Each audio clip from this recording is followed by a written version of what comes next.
Hello friends, welcome to exam how. हम availability के बारे में पढ़ रहे थे और ये आज का लास्ट वीडियो होगा जो अवेलेबिलिटी पे आज हमारा ये बन रहा है। ठीक है, अवेलेबिलिटी का ये लास्ट वीडियो होगा। ठीक है, 10 बजे ये हमारा सेशन स्टार्ट होता है, तो आप इस टाइम को ध्यान देना। ठीक है, 10 बजे स्टार्ट होता है ये सेशन। ठीक है, आज अवेलेबिलिटी का लास्ट लेक्चर है, लास्ट वीडियो होगा आज हमारा। ठीक है, और अभी तक हमने कहाँ तक पढ़ लिया था? अवेलेबिलिटी का हमने पढ़ लिया था ओपन सिस्टम के लिए पढ़ रहा था, मतलब कि कंट्रोल वॉल्यूम के लिए हम लोगों ने पढ़ा था, जिसमें मैंने फर्स्ट लॉ का एक हल्का सा मैंने वो रिकेप्चुलेशन बता दिया था। ठीक है, एक रिवीजन करा दिया था कि जब ओपन सिस्टम के लिए हम एनर्जी बैलेंस को कैसे करते थे या फिर जैसे भी होता था। ठीक है, वो मैंने आप लोगों को इसमें दिखा रखा था, बता दिया था कैसे होता है। ठीक है, अब हम ओपन सिस्टम में देखेंगे कि अवेलेबिलिटी का किस तरीके से हमें इसे एवेल्युएट करना है, या फिर अवेलेबिलिटी फ्लो या फिर अवेलेबिलिटी हम कैसे कैलकुलेट करते हैं ओपन सिस्टम के लिए। ठीक है, तो चलिए स्टार्ट करते हैं इस सेशन को। ठीक, और ये आज क्या कुछ क्वेश्चंस हैं जिसे आज हम करेंगे। ठीक है, ये क्वेश्चंस हैं, ज़्यादा नहीं है, 8-10 क्वेश्चन है, तो ये हम आज करेंगे। ठीक है, तो क्वेश्चन करने से पहले जो छोटा सा रह गया था, ठीक है, जैसा कि मैंने बताया था लास्ट लेक्चर में आप लोगों को। ठीक है, तो पहले हम इसको क्या कर लेते हैं, फिनिश कर लेते हैं। तो हम क्या क्या देखना था? कंट्रोल वॉल्यूम के लिए हमें देखना था अवेलेबिलिटी का। ठीक है, तो चलिए ठीक है, थोड़ा सा हम यहाँ पर लिख देते हैं। ठीक है, और कंट्रोल वॉल्यूम के लिए चलिए एक ये हमारा सिस्टम था। ठीक है, सिस्टम था नहीं है, ये एक सिस्टम है। ठीक है, इसे हमने सिस्टम ले लिया। ठीक है, ये हमारा कंट्रोल वॉल्यूम है, कंट्रोल वॉल्यूम। ठीक है, कंट्रोल वॉल्यूम है, और मान लिया कि हमारा जो कंट्रोल वॉल्यूम की अवेलेबिलिटी है वो ACB है। ठीक है, क्या है? ACB है। ठीक है, इस पॉइंट को हमने कंसीडर किया, ये 1 है। ठीक है, ये 1 है। ठीक है, यहाँ पे हमने लिख दिया 1, और यहाँ पे हमारा पॉइंट 2 है। ठीक है, यहाँ पे जो मास फ्लो रेट है वो कितना है? वो M1 है, और यहाँ पे कितना है? M2 है। ठीक है, और मास के साथ जो अवेलेबिलिटी की फ्लो हो रही है वो हमने इस पॉइंट पे लिया था AF1 था, और इस पॉइंट पे हमने लिया था AF2। ठीक है, ये हमारा था।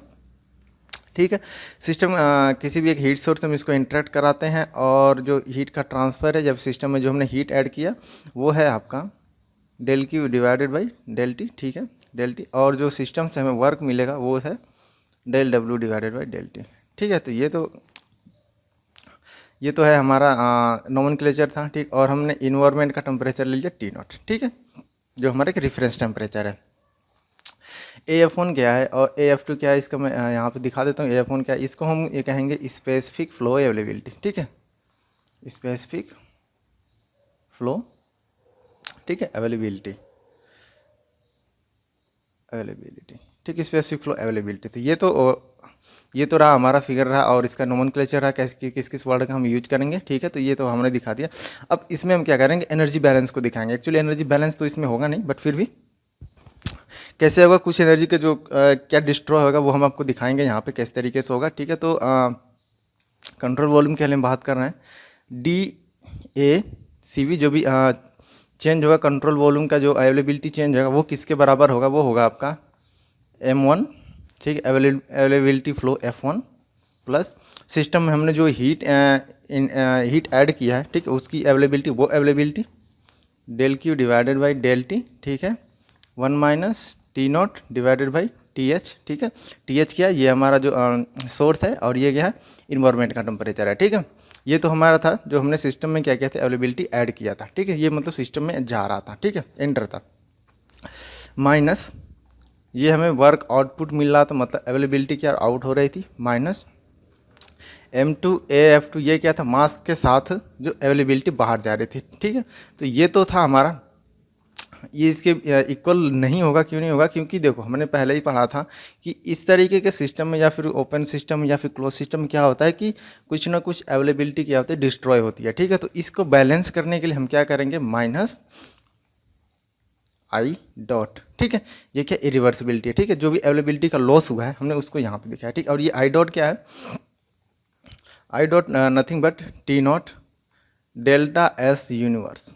ठीक है, डेल्टा S यूनिवर्स। ठीक है, या फिर हम इसको इस तरीके से भी लिख देंगे T0 सिग्मा डॉट। ठीक है, तो इस तरीके से भी हम इसको दिखा सकते हैं, ऐसी कोई बहुत बड़ी चीज़ नहीं है।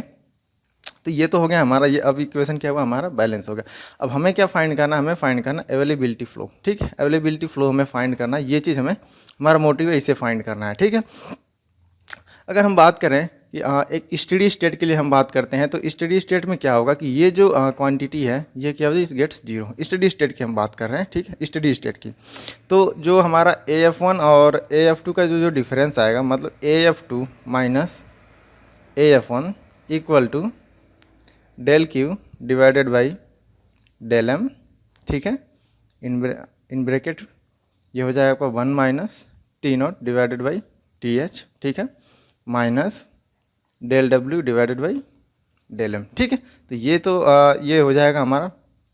और एक चीज़ और रहेगा, क्या रहेगा, ये आई रहेगा, ठीक है। तो आई को हम इसमें सेपरेट करेंगे, तो ये हो जाएगा D I divided by D M, ठीक है, ये हो गया हमारा, ठीक है। तो ये इक्वेशन हो गया हमारा। अब हम क्या करेंगे, जब हमें अवेलेबिलिटी ये अब AF1 और AF2 को फाइंड करने के लिए हम क्या करेंगे, AF1 और AF2 को फाइंड करने के सिमिलर थिंग्स हमें वही अप्लाई करेंगे जो हमने फर्स्ट लॉ में किया था। जैसे कोई भी एक सिस्टम था, ठीक है, जैसे कोई भी एक सिस्टम था, ठीक है, ये आउट था और ये ये इसका इनलेट था, ठीक है, ये इनलेट था। और जैसे अब मास फ्लो रेट था वो m डॉट था, ठीक है। और यहाँ पे जो पॉइंट 1 पे है, ठीक है, ये पॉइंट हमने इसको 0 ले ली। ये क्या है कि अब यहाँ पे हम क्या कंसीडर करेंगे कि ये डेड स्टेट में जाएगा, सिस्टम कहाँ जाएगा, डेड स्टेट में जाएगा, ठीक है। तो जो 1 पे रहेगा, पॉइंट 1 पे, ठीक है। तो इसकी इंटरनल एनर्जी हमने लिया U1 थी, ठीक है, प्रेशर P1, ठीक है, और वॉल्यूम V1, और वेलोसिटी कितना होगा V1, और ये इसका एलिवेशन होगा Z1, ठीक है। बट जब सिस्टम अब डेड स्टेट में पहुंचेगा, ठीक है, तो जब डेड स्टेट में सिस्टम पहुंचेगा तो फिर हमें इसका इंटरनल एनर्जी हो जाएगा आपका U0, ठीक है, प्रेशर P0, और जो वॉल्यूम होगा कुछ ना कुछ वॉल्यूम होगा, वॉल्यूम हो जाएगा V0। बट वेलोसिटी क्या होगा, ये 0 हो जाएगा। जैसे सिस्टम अब डेड स्टेट में आ गया, ठीक है, सिस्टम क्या होगा इन्वायरमेंट में, अब इन्वायरमेंट की कंडीशन को अडॉप्ट कर लिया है, तो वहाँ पे क्या होगा कि इसकी वेलोसिटी 0 हो जाएगी, तभी वो क्या होगा, स्टेबल होगा, ठीक है। और जो एलिवेशन होगा वो भी क्या हो जाएगा, 0 हो जाएगा। हम कोई भी किसी भी डायटम से हम करेंगे तो वो हम डेड स्टेट ले रहे हैं, इस वजह से ये जो दोनों थिंग्स होंगी वो क्या होंगी, 0 हो जाएंगी, ठीक है।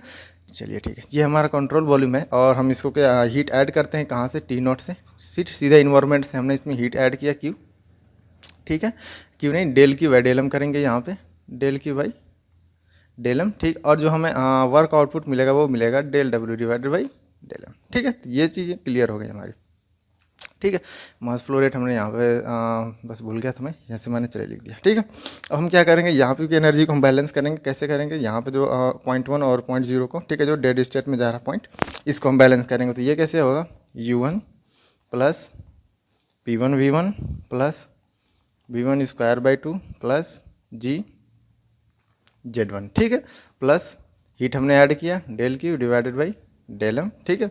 ये चीज़ हो गई हमारे इनलेट की। और आउटलेट पे क्या हमें मिलेगा, U0 plus P0 V0 plus V2 by 2, ठीक है, ये स्क्वायर होगा, प्लस GZ2, और प्लस हो जाएगा आपका del W divided by del M. अब इसमें हमारा वेलोसिटी 0 था और डेटम कितना था, ये भी 0 था, Z2 भी 0 था, तो ये दोनों चीज़ें क्या हो जाएंगी, 0 हो जाएंगी, ठीक है। नेक्स्ट आगे हम बढ़ते हैं, और डेल डब्ल्यू की जो वैल्यू आएगी del W divided by del M, इसको हम कैलकुलेट करेंगे तो हमारे पास कितना आ जाएगा इसको। तो ये जो दोनों चीज़ हम इसको इस साइड लेकर आएंगे, ठीक है।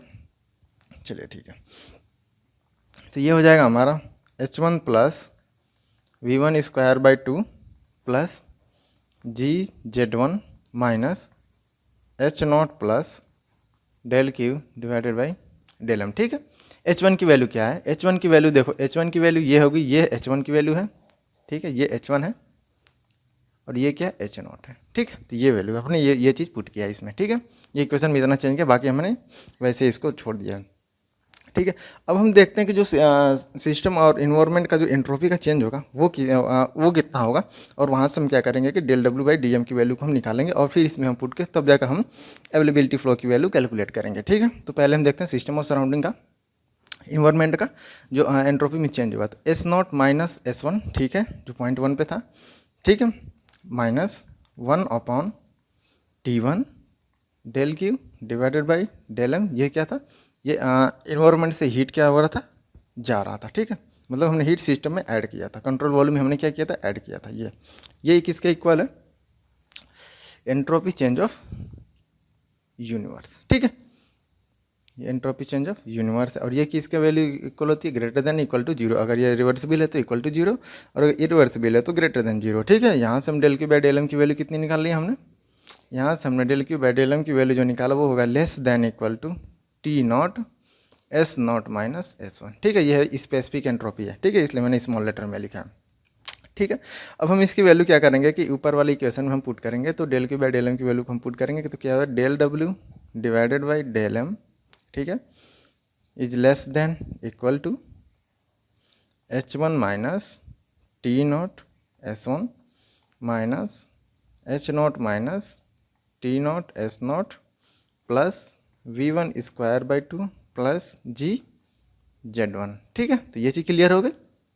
ये चीज़ ये हमने कैसे किया, ठीक है, del Q by del M, इसकी वैल्यू हमने क्या यहाँ पे पुट किया, ठीक है, यहाँ पे, ठीक है, और इसकी वैल्यू हमने पुट किया और हम इसको रीअरेंज करेंगे तो हमको इस तरीके से ये इक्वेशन इस फॉर्म में हमें मिल जाएगा। ठीक है, अब इसके हम थोड़ा सा और आगे बढ़ते हैं और जैसे ही हम इसको आगे बढ़ेंगे और थोड़ा सा हम इसको और स्पेसिफिक में लिखेंगे। अब यहाँ पर जैसे हमने देखा कि ये जो del W by del M है, ठीक है, वर्क पर यूनिट मास है जो, तो ये क्या है कि लेस देन इक्वल, मतलब कि ये मैक्सिमम है। ठीक है, ये वर्क होगा, ये क्या होगा, मैक्सिमम होगा।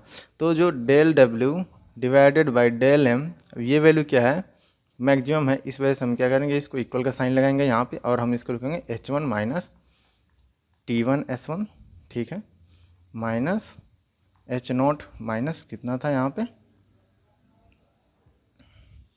H naught minus T naught S naught, ठीक है, कितना था, H naught minus T naught, और उसके बाद था हमारा V one square by two था। ठीक है, क्या था, V one square by two था, क्या था, V one square by two था। ठीक है, तो इसके बाद यहाँ पे क्या है, V one square by two और जी जेड वन, तो हम यहाँ पे पुट करेंगे plus V one square by two plus G Z one. ठीक है, यहाँ पे हमने पुट किया जी जेड वन। ठीक है, और इसको थोड़ा सा और हम एक्सपेंड करें, ठीक है, इसको थोड़ा हम अच्छे से लिख देते हैं, इक्वल टू कर देते हैं क्योंकि हमें एक फंक्शन को दिखाना है। इसको मैं एक बार और फिर से लिख देता हूँ, ठीक है, एक बार और मैं इसको लिख देता हूँ, H one minus T one S one minus H naught minus T naught S naught plus V one square by two plus G Z one. ठीक है, अब इसमें क्या है कि इसमें हम ये देख रहे हैं कि H one minus T one S one और माइनस जो साइन दे रखा है यहाँ पे एच नॉट, ये क्या है, हम इसको एक फंक्शन मान लेते हैं। ठीक, कोई सा भी हम इसको फंक्शन मान लेते हैं, ठीक है, कोई सा भी हम इसको फंक्शन मान लेते हैं। तो जैसे हमने ले लिया साई, ठीक है, इस तरीके हमने एक फंक्शन ले लिया, तो ये हो गया minus plus V one square by two plus G Z one. ठीक है, जी जेड वन। ठीक है, अब इसके कंपैरिजन में ये जो दो जो ये V one square by two और जी जेड वन है, हम इसको क्या करेंगे, नेगलेक्ट कर देंगे। ठीक है, तो इसको हम क्या करेंगे कि नेगलेक्ट करेंगे, तो हमें जो फाइनली मिलेगा सिर्फ ये दो क्वांटिटी मिलेंगी जी, ये हमने एक फंक्शन इनको मान के चला है। ठीक है, तो यहाँ से हम कैलकुलेट कर लेंगे कि जो भी फ्लो अवेलेबिलिटी है, जो स्पेसिफिक फ्लो अवेलेबिलिटी है वो कितना हो जाएगी, वो हो जाएगी आपके H minus T naught S plus V square, ठीक है, V square by two plus G Z. ठीक है, तो ये तो हमारा हो जाएगा अवेलेबिलिटी। ठीक, अवेलेबिलिटी फ्लो हो जाएगा। किसके लिए हमने ये कैलकुलेट किया, ये है आपका ओपन सिस्टम के लिए। ठीक, ओपन सिस्टम के लिए। ठीक है, ओपन सिस्टम, ये थोड़ा सा कैलकुलेशन बड़ा है। इन केस अगर कोई इसी तरह कोई एरर आता है तो प्लीज़ लेट मी नो। ठीक है, तो आप थोड़ा इसे देख लेना, बता देना अगर एरर आएगा उसमें तो। ठीक है, मैंने इसको थोड़ा सा जल्दी से बता दिया। ठीक है, अगर कोई एरर आएगा तो प्लीज़ थोड़ा सा बता देना, इसमें एक कमेंट वगैरह कर देना, पता चल जाएगा क्या एरर है। ठीक है, अब नेक्स्ट हम इसमें जो टॉपिक है हमारा वो हम देखते हैं। नेक्स्ट वाला टॉपिक हम देखेंगे कि एक इम्पॉर्टेंट टॉपिक है इसमें, सेकेंड लॉ एफिशिएंसी। ठीक है, second law efficiency, second law efficiency. ठीक है, second law efficiency, second law efficiency को हम कैसे देख सकते हैं, इसको हम देखेंगे। चलो मान लेते हैं कोई एक टरबाइन है। ठीक है, टरबाइन है, ये रहा आपका, ये हमारा एक वर्क आउटपुट डिवाइस है। टरबाइन हमने ले लिया, ठीक है, यहाँ पे मैंने एक टरबाइन ले लिया। ठीक है, टरबाइन ले लिया हमने, और यहाँ पे एक इनपुट हम लगा देते हैं यहाँ पे इसका। ठीक है,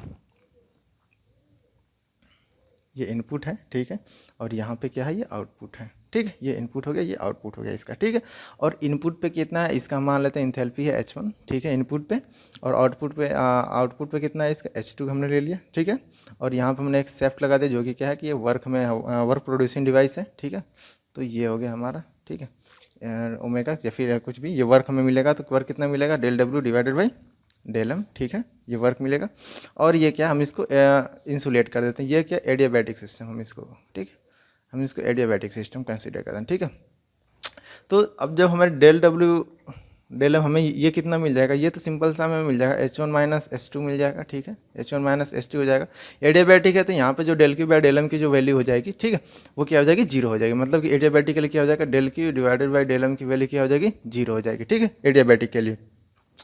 अब हम यहाँ पे इस पॉइंट पे मान लेते हैं, ठीक है, यहाँ इस पॉइंट 1 पे क्या जो फ्लो ऑफ अवेलेबिलिटी है इसका हमने मान लिया AF1 और पॉइंट 2 पे हमने ले लिया AF2, ठीक है, ये है फ्लो अवेलेबिलिटी की, ठीक है। इसको कैलकुलेट करते हैं और हम फाइंड करते हैं AF1 minus AF2 equal to कितना हो जाएगा, ये हो जाएगा आपका हमारा H1 minus T not S1, ठीक है, H1 minus T not S1, ठीक है, minus H2 minus T not S2, ठीक है, ये हो गया। इसको थोड़ा सा हम रीअरेंज करके लिखते हैं और ये हमारा हो जाएगा कितना, AF1 माइनस AF2, ये हो जाएगा आपका H1 माइनस H2, ठीक है, H1 minus H2, H1 minus H2 कर लिया हमने, और फिर हो जाएगा हमारा minus T not S1 minus H2, ठीक है। थोड़ा सा और हम इसको अरेंज करते हैं और लिखते हैं H1 माइनस H2। अब हम करेंगे यहाँ पे माइनस कॉमन ले लेते हैं, प्लस कर देते हैं और ये हो जाएगा आपका H2 माइनस S1, ठीक है, यहाँ तक तो हो गया। अब देखो ये T not S2 minus S1 ये क्या है, कुछ याद आया, ये मैंने पहले बता रखा है, ठीक है, पहले ही मैंने ये बताया, ये क्या है, इरिवर्सिबिलिटी है, ये क्या है, इरिवर्सिबिलिटी। और H1 और H2 क्या है, ये H1 और H2 जैसे मैंने यहीं पे तो लिखा है अभी, H1 और H2 क्या है, del W divided by del M, ठीक है, तो ये हो जाएगा आपका del W divided by del M plus ये आपकी क्या है, इरिवर्सिबिलिटी है, इसको हमने लिख दिया D I divided by D M, ठीक है, इसको हमने क्या लिखते हैं, D I divided by D M, ठीक है। तो यहाँ तक तो चलो ठीक है। और ये कब है, ये अगर सिस्टम क्या है कि जब एडियाबैटिक सिस्टम के लिए, ये एडियाबैटिक सिस्टम के लिए, लेकिन अगर हमने मान लो कि अगर हम सिस्टम को रिवर्सिबल एडियाबैटिक मानते हैं, जैसे कि अगर हमने सिस्टम को रिवर्सिबल एडियाबैटिक ले लिया, ठीक है, रिवर्सिबल एडियाबैटिक लिया, इसका मतलब ये हो जाएगा कि अगर हम ले लेते हैं, लिख देता हूँ मैं यहाँ पे, फॉर रिवर्सिबल एडियाबैटिक, ठीक है, रिवर्सिबल एडियाबैटिक। अगर हम रिवर्सिबल एडियाबैटिक लेते हैं तो फिर जो हमें मिलेगा, ठीक है, del W divided by del M plus D I divided by D M. मतलब कि अगर रिवर्सिबल एडियाबैटिक लिया तो ये तो वैल्यू क्या हो जाएगी हमारी, जीरो हो जाएगी, ठीक है, ये वैल्यू जीरो हो जाएगी क्योंकि रिवर्सिबल जो भी इरिवर्सिबिलिटी है वो तो जीरो हो गई, ठीक है, तो यह इस वैल्यू को हम जीरो कर लेंगे। और उसके बाद ये जो हमें डेल डब्ल्यू और जो डेल एम मिला है, ये क्या है, ये डेल डब्ल्यू डेल एम क्या है, ये आइडियल केस हो गया, क्यों, क्योंकि हमने यहाँ पे इसको क्या माना है कि रिवर्सिबल माना है, तो ये जो हमें वैल्यू आएगी ये, ठीक है, वर्क की जो आएगी ये क्या हो जाएगा, ये आइडियल हो जाएगा, ठीक है, ये आइडियल वर्क हो जाएगा।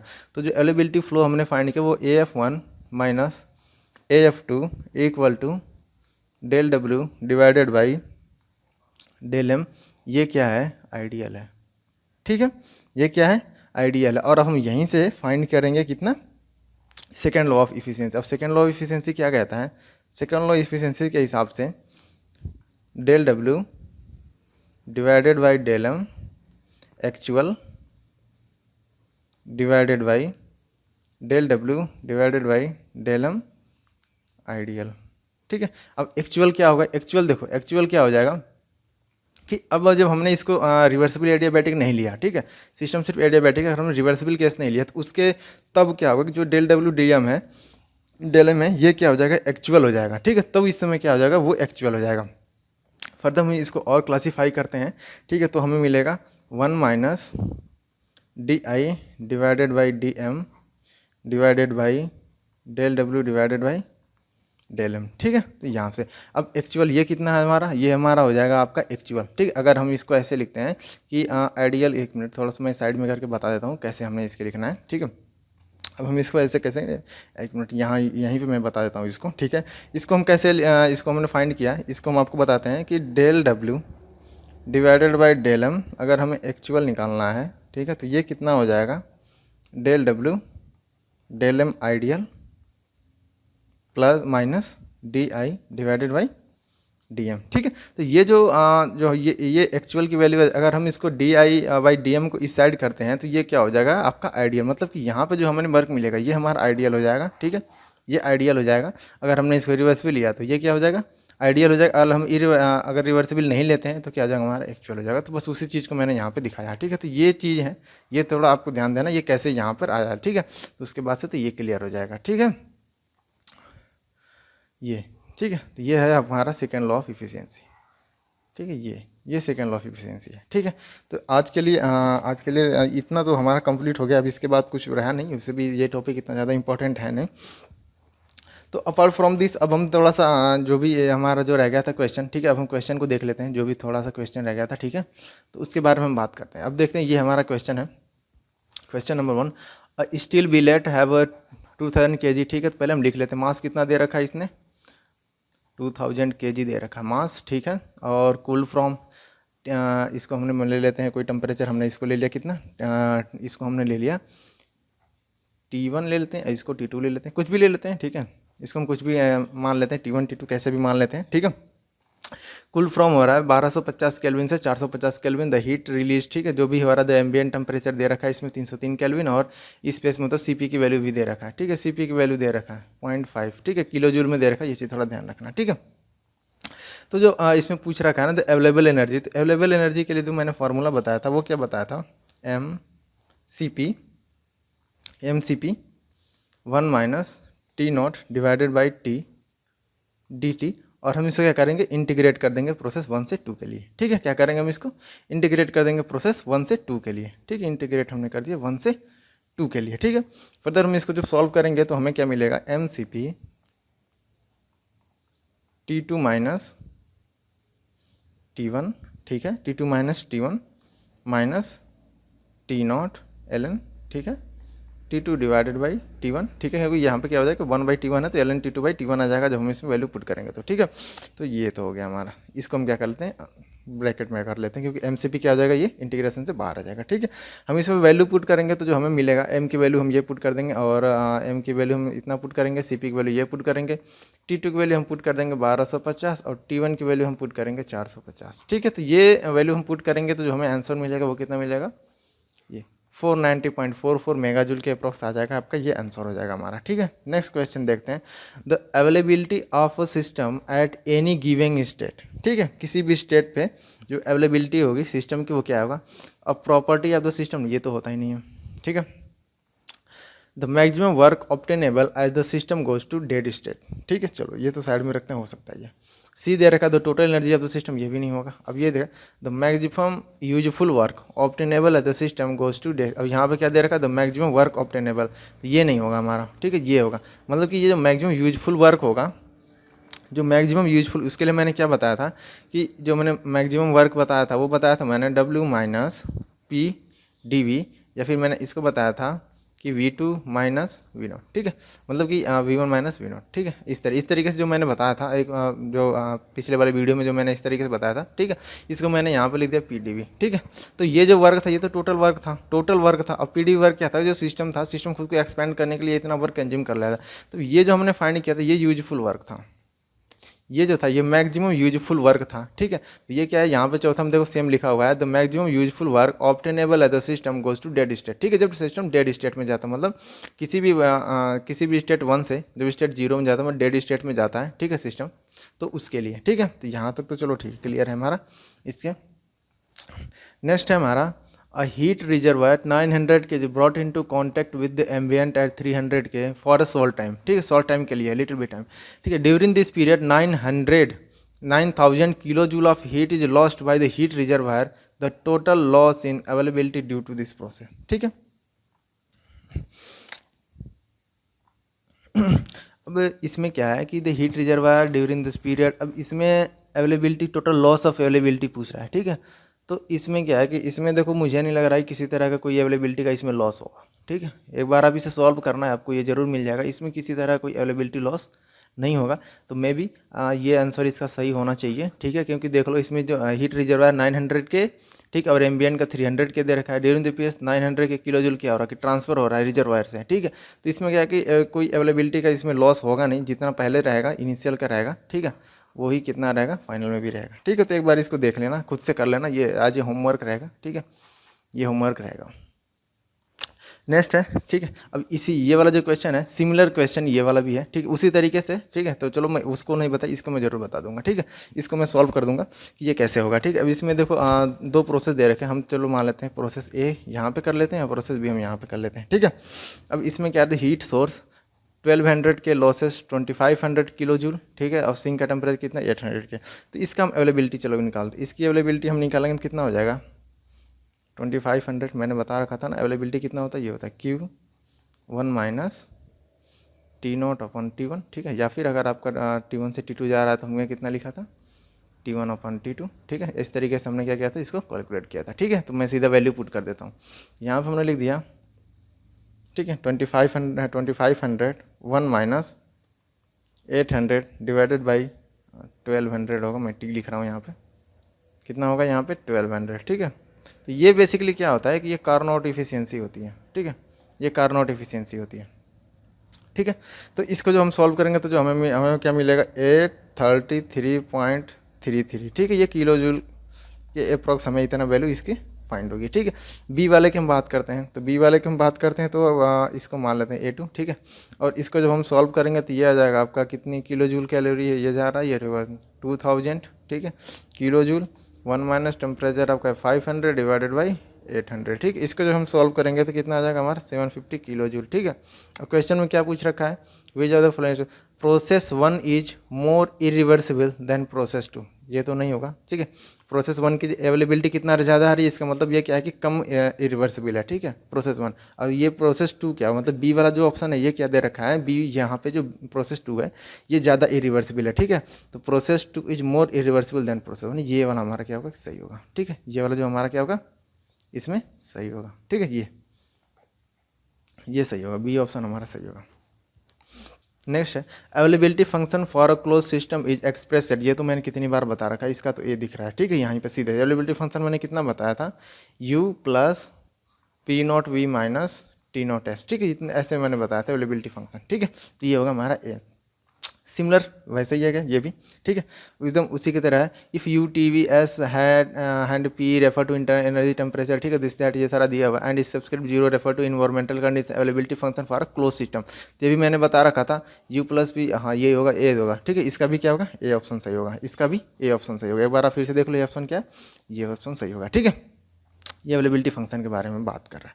ठीक है, अब आते हैं नेक्स्ट क्वेश्चन पे। ये हमारा for reversible power cycle the operating temperature limit 800 K to 300 K is take 400 kilo joule of heat the unavailable work will be. Unavailable work हम कैसे कैलकुलेट करते हैं, पहले तो हम अवेलेबल वर्क कैलकुलेट कर लेते हैं। ठीक है, तो अवेलेबल वर्क कितना हो जाएगा, अवेलेबल वर्क जो हमने किया था वो था Q into 1 minus Carnot efficiency का था। ठीक है, T2 डिवाइडेड बाई T1 कर लेते हैं। ठीक है, तो Q की वैल्यू कितनी है 400 है, 1 माइनस 300 डिवाइडेड बाई 800, और जब इसको आप सॉल्व करेंगे तो अप्रोक्स ये वैल्यू आ जाएगी 250 किलो जूल। ठीक है, तो इसमें जो 250 ये वाला ऑप्शन सही है दूसरा, हाँ और यही सही है। ठीक है, ये सही होगा। नेक्स्ट है हमारे पास द इरिवर्सिबल। अब इसमें देखो इरिवर्सिबिलिटी दिखाना, define that maximum useful work I equal to दे रखा है। ठीक है, तो हमने क्या पढ़ा था, आई इक्वल टू हमने क्या इरिवर्सिबिलिटी इक्वल टू कितना पढ़ा था T इंटू। ठीक है, आज भी मैंने बताया है यूनिवर्स डेल्टा एस यूनिवर्स, और डेल्टा एस यूनिवर्स को हम क्या लिख सकते हैं, डेल्टा एस यूनिवर्स के लिख सकते हैं delta S entropy change of system plus entropy change of surrounding. ठीक है, डेल्टा यूनिवर्स को हम ऐसे लिख सकते हैं। ठीक है, एंट्रोपी चेंज ऑफ सराउंडिंग। ठीक, ऐसे कर लेते हैं सराउंडिंग। ठीक है, तो ये होगा। तब देखो ये वाला ऑप्शन कहाँ मैच कर रहा है, T0 सिस्टम प्लस सराउंडिंग सही है। ये भी नहीं, ये भी नहीं, यहाँ तो माइनस देखा तो होगा, अंडर रूट में होता नहीं है, ये तो ऐसे ही हो जाएगा। ये तो बहुत ही ईजी था। ठीक है, तो बस आज के लिए ख़त्म करते हैं। आज के लिए बस हमारा इतना ही रहेगा। ठीक है, और अगर कोई इसी तरह का कोई कैलकुलेशन में अगर इनकेस कोई मिस्टेक हुआ होगा तो अब उसे थोड़ा सा वो कर देना, कमेंट कर लेना, मैं उसमें करेक्ट कर दूंगा नेक्स्ट वाला जो वीडियो डालूंगा मैं तो। ठीक है, तो आपकी अगर पसंद आया हो ये लेक्चर तो लाइक वाइक कर लेना, शेयर कर देना और दोस्तों के साथ शेयर कर लेना, और चैनल को सब्सक्राइब जरूर कर देना। तो आज के लिए इतना रहते हैं। ठीक है, बाय बाय।